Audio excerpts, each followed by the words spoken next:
UP के सीतापुर में chemical factory में लगी भीषण आग, लपटों के साथ आसमान में उठा काले धुएं का गुबार, आग पर काबू पाने की कोशिशें जारी। दिल्ली में सरकार गठन के बाद मुलाकातों का दौर जारी, राष्ट्रपति द्रौपदी मुर्मू और उपराष्ट्रपति जगदीप धनखड़ से मिली मुख्यमंत्री रेखा गुप्ता, मंत्री बने प्रवेश वर्मा भी उपराष्ट्रपति से मिले। रेखा गुप्ता प्रधानमंत्री नरेंद्र मोदी से मुलाकात करेंगी। दिल्ली की मुख्यमंत्री बनने के बाद पहली बार होगी मुलाकात। गृहमंत्री अमित शाह, बीजेपी अध्यक्ष जेपी नड्डा, रक्षा मंत्री राजनाथ सिंह से भी मिलने का वक्त मांगा। 24 फरवरी से दिल्ली विधानसभा का पहला सत्र, पहले दिन स्पीकर, डिप्टी स्पीकर का चुनाव और सभी विधायकों का शपथ ग्रहण होगा। सत्र के दूसरे दिन यानी 25 फरवरी को पेश की जाएगी कैट की रिपोर्ट। 27 फरवरी तक चलेगा विधानसभा का सत्र। एबीपी न्यूज से खास बातचीत में बोले बीजेपी विधायक विजेंद्र गुप्ता, कहा सदन में सीएजी रिपोर्ट पेश करना सरकार की पहली प्राथमिकता। अरविंदर सिंह लवली हो सकते हैं प्रोटेम स्पीकर। कार्यभार संभालने के दूसरे दिन एक्शन में है सरकार। दिल्ली सरकार में पूर्व मुख्यमंत्री और मंत्रियों के व्यक्तिगत स्टाफ की सेवाएं खत्म की गई। दूसरे विभागों में नियुक्त अधिकारियों को फौरन अपने मूल विभाग में रिपोर्ट करने के लिए कहा गया। कुछ दिन पहले ही चीफ सेक्रेटरी ने सभी विभागों में नियुक्त नॉन ऑफिशियल स्टाफ की लिस्ट तैयार करने के आदेश दिए थे। पहली कैबिनेट में महिलाओं को 2500 रुपए राशि का प्रस्ताव पारित नहीं होने पर पूर्व सीएम आतिशी ने रेखा सरकार को घेरा, बीजेपी पर लगाया वादा खिलाफी का आरोप। कहा जुमला साबित हुई मोदी जी की गारंटी। 31 जनवरी को द्वारका की रैली में किया पीएम ने खुले मंच से इसका ऐलान।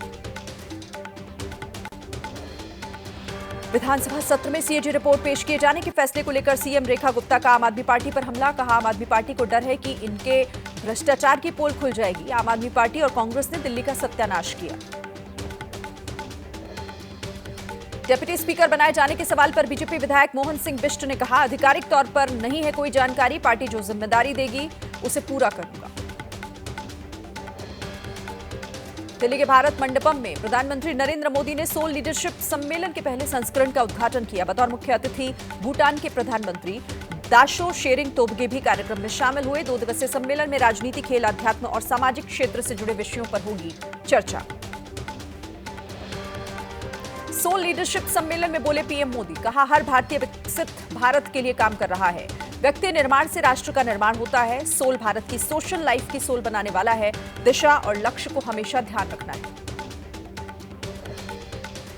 यूपी विधानसभा के बजट सत्र के दौरान सीएम योगी ने विरोधियों को दिया जवाब। कहा अच्छी दर के साथ तेजी से विकास कर रहा है उत्तर प्रदेश। 2029 तक देश में पहले नंबर का राज्य बनाना लक्ष्य। समाजवादी पार्टी की सरकार ने राज्य को बना दिया था बीमारू राज्य। गुवाहाटी में कांग्रेस कार्यकर्ताओं का असम सरकार के खिलाफ प्रदर्शन। कांग्रेस नेता रकीबुल हुसैन पर हुए हमले का विरोध जताया। असम विधानसभा के बाहर असम की कानून व्यवस्था पर उठाए गए हैं सवाल। राहुल गांधी पर बीजेपी का हमला तेज। पार्टी प्रवक्ता गौरव भाटिया ने कहा भारत विरोधी बन चुका है राहुल गांधी और कांग्रेस पार्टी का चरित्र। भारत के संविधान और देश के नागरिकों से गद्दारी कर रहे हैं Rahul. Global conference of meditation leaders के कार्यक्रम में बोले उपराष्ट्रपति जगदीप धनखड़। कहा भारत की 5000 साल की संस्कृति महसूस कर रही है खतरा। हमें अपने प्राचीन ज्ञान और राष्ट्र धर्म को समझना होगा। चाणक्य नीति अपनाकर साजिशों को खत्म करना होगा। उत्तराखंड के पंतनगर में सीएम धामी ने कृषि विज्ञान सम्मेलन को संबोधित किया। कहा प्रदेश में जब से लागू हुआ यूसीसी कानून तब से कुछ लोग फैला रहे हैं गलत अफवाह। लिव इन के पंजीकरण के माध्यम से किया गया सुरक्षा का प्रबंध। बेटियां रहेंगी सुरक्षित। रायबरेली में कांग्रेस सांसद राहुल गांधी ने युवाओं से किया संवाद। रोजगार और महंगाई को लेकर योगी सरकार को घेरा। कहा उत्तर प्रदेश में सरकार डबल है लेकिन इंजन नहीं। यूपी के रायबरेली दौरे के दूसरे दिन राहुल गांधी ने स्थानीय लोगों से की मुलाकात। लोगों ने राहुल को समस्या से अवगत कराया। राहुल ने जल्द समस्या दूर करने का आश्वासन दिया। राहुल गांधी का बीएसपी अध्यक्ष मायावती पर बड़ा हमला। कहा अगर वो साथ लड़ती तो बीजेपी कभी चुनाव नहीं जीतती। बीएसपी है बीजेपी की बी टीम। रायबरेली में राहुल गांधी के बयान देने के बाद बीएसपी प्रमुख मायावती ने राहुल गांधी पर पलटवार किया। सोशल मीडिया पर लिखा दिल्ली विधानसभा चुनाव में कांग्रेस ने बीजेपी की बी टीम बनकर लड़ा चुनाव, जिसके कारण बीजेपी वहां सत्ता में आई। राहुल गांधी को अपने गिरेबान में झांकने की सलाह दी। कांग्रेस सांसद राहुल गांधी के रायबरेली दौरे का बहुजन स्वाभिमान मंच ने किया विरोध। दलितों को गुमराह करने का आरोप लगाया। राहुल गांधी से माफी की मांग की। मायावती को लेकर राहुल गांधी के बयान का संजय राउत ने समर्थन किया। कहा अगर यूपी में हमारे साथ मायावती होती तो नतीजे कुछ और होते। दिल्ली के इनकम टैक्स ऑफिस में ब्लड डोनेशन कैंप का आयोजन हुआ। इनकम टैक्स डिपार्टमेंट की तरफ से आयोजित ब्लड डोनेशन कैंप में पुरुषों सहित महिलाओं ने भी बढ़ चढ़कर हिस्सा लिया। दूसरों की जिंदगी बचाने के उद्देश्य के साथ लोगों ने महादान किया। बिहार के सासाराम में मैट्रिक परीक्षा के दौरान बदमाशों ने 2 छात्रों को गोली मारी। एक की मौत, दूसरे छात्र का इलाज अस्पताल में जारी। गुस्साए लोगों ने कोलकाता बनारस नेशनल हाईवे पर आगजनी कर जाम लगाया। अपराधियों की जल्द से जल्द गिरफ्तारी की मांग की। जानकारी के मुताबिक मैट्रिक परीक्षा के दौरान 2 छात्रों को एक छात्र ने नकल कराने को कहा। इनकार करने पर परीक्षा से लौटते समय साथियों के साथ दूसरे छात्र ने हमला किया, ऑटो रुकवाकर गोली मारी। राजस्थान के श्रीगंगानगर में रिकवरी करने गई बैंक की टीम पर जानलेवा हमला। ग्राहक और उसके साथियों ने टीम पर लाठी डंडों से हमला किया। गाड़ी को आग लगा दी। बैंक कर्मियों ने भागकर जान बचाई। पुलिस ने आरोपियों के खिलाफ दर्ज किया केस। झांसी में अनोखी शादी की तस्वीरें सामने आई। दुल्हन की विदाई में दिखे कई बुलडोजर। शादी को यादगार बनाने के लिए विदाई में शामिल हुए 12 बुलडोजर। यूपी के कानपुर में सरकारी अस्पतालों का बड़ा फर्जीवाड़ा आया सामने। फर्जी अभिलेखों के आधार पर हो रहा मरीजों का इलाज।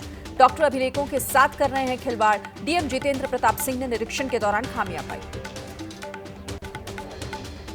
गुजरात के कच्छ में भीषण सड़क हादसा। बस और ट्रक में जोरदार भिड़ंत। हादसे में करीब 5 लोगों की मौत, 23 यात्री घायल। सभी को एम्बुलेंस से भेजा गया अस्पताल। प्यार के आरा में दर्दनाक सड़क हादसा। पेट्रोल पंप के नजदीक कार और ट्रक की जोरदार भिड़ंत। कार में सवार 6 लोगों की मौके पर हो गई मौत। प्रयागराज में कुंभ से महास्नान कर लौट रहा था परिवार। नई दिल्ली रेलवे स्टेशन पर हादसे के बाद बिहार के सासाराम में रेलवे स्टेशन पर नहीं दिखी चौकसी। महाकुंभ जाने वाले यात्रियों की भारी भीड़। क्राउड कंट्रोल के लिए रेल प्रशासन की तरफ से नहीं दिखा कोई विशेष इंतजाम। सासाराम रेलवे स्टेशन पर ट्रेन आते ही ट्रेन में जबरन चढ़ने की कोशिश कर रहे हैं यात्री। ट्रेन की छत और दरवाजों पर लटक कर सफर करने को मजबूर। आरपीएफ और जीआरपी भीड़ को नियंत्रित करने में नाकाम। कभी भी हो सकता है बड़ा हादसा। महाकुंभ में स्नान के लिए गुजरात, राजस्थान, मध्य प्रदेश सहित दूसरे राज्यों से लोगों का पहुंचना जारी। चित्रकूट की सड़कों पर लंबा जाम हटाने में ट्रैफिक पुलिस के छूटे पसीने। महाकुंभ के आखिरी स्नान के लिए देश भर से प्रयागराज लोगों का पहुंचना जारी। प्रयागराज रेलवे स्टेशन पर दिखी यात्रियों की भारी भीड़। महाशिवरात्रि पर भारी भीड़ होने का अनुमान। चंदौली के पंडित दीनदयाल रेलवे स्टेशन पर आरपीएफ की स्पेशल कमांडो फोर्स तैनात। प्रयागराज महाकुंभ में 26 फरवरी को आखिरी अमृत स्नान को देखते हुए सुरक्षा के मद्देनजर बढ़ाई गई है फोर्स। किसी भी स्थिति से निपटने के लिए सक्षम है कोरस फोर्स। एमपी के जबलपुर स्टेशन पर प्रयागराज आने वाले यात्रियों की भीड़ बढ़ी। प्लेटफॉर्म पर घंटों इंतजार कर रहे हैं यात्री। जीआरपी पुलिस ने एंट्री गेट पर बढ़ाई सुरक्षा। प्रयागराज महाकुंभ का 40वां दिन। दोपहर 12 बजे तक 68,09,000 लोगों ने किया पवित्र स्नान। कल करीब 1.25 करोड़ लोगों ने लगाई थी आस्था की डुबकी। अब तक स्नान करने वालों की संख्या 58 करोड़ के पार। प्रयागराज महाकुंभ में असम के सीएम हिमंता बिस्वा ने संगम में लगाई डुबकी। स्नान के साथ मां गंगा का पूजन किया। साधु संतों से आशीर्वाद लिया। शनिवार और रविवार को महाकुंभ में फिर हो सकती है भारी भीड़। प्रशासन ने की तैयारी। शनिवार और रविवार को सभी वीआईपी पास किए गए रद्द। शहर के बाहर बनी पार्किंग में ही खड़ी रहेंगी गाड़ियां। यूपी के बरेली जेल में प्रयागराज से लाए गंगा जल से कैदियों ने स्नान किया। जेल सुपरिटेंडेंट ने जेल प्रांगण में कैदियों के लिए पवित्र स्नान की व्यवस्था की। पुरुष और महिला कैदियों के लिए स्नान के लिए अलग व्यवस्था। हमीरपुर में भी प्रयागराज से लाए गए जल से 800 कैदियों को स्नान कराया गया। महिलाओं और बच्चों के लिए की गई थी अलग से व्यवस्था। संगम के पानी पर अखिलेश यादव ने बयान पर डिप्टी सीएम केशव प्रसाद मौर्य ने पलटवार किया। कहा अखिलेश कुंभ में गिद्ध दृष्टि लगाए हुए हैं। अखिलेश को सनातन विरोधी बताते हुए कहा कि महाकुंभ की सफलता से परेशान है अखिलेश।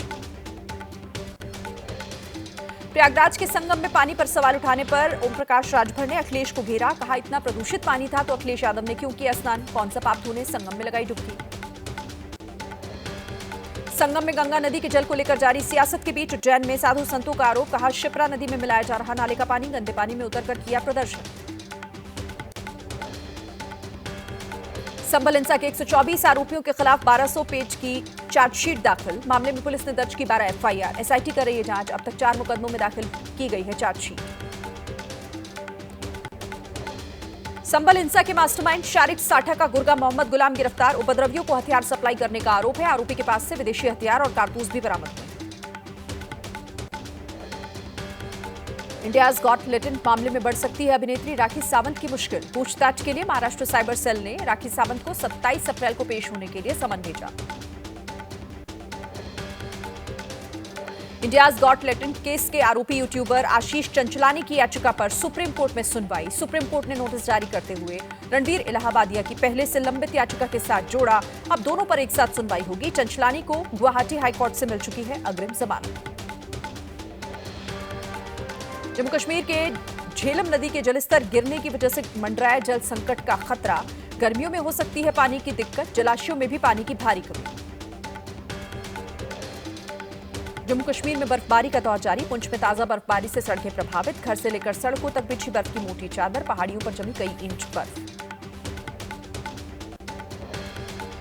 जम्मू कश्मीर के अनंतनाग में हुई ताजा बर्फबारी किसानों के लिए जगी नई उम्मीद। बर्फबारी का लुत्फ उठाने के लिए सैलानी भी पहुंच रहे हैं। पर्यटन व्यवसायी भी काफी खुश हैं।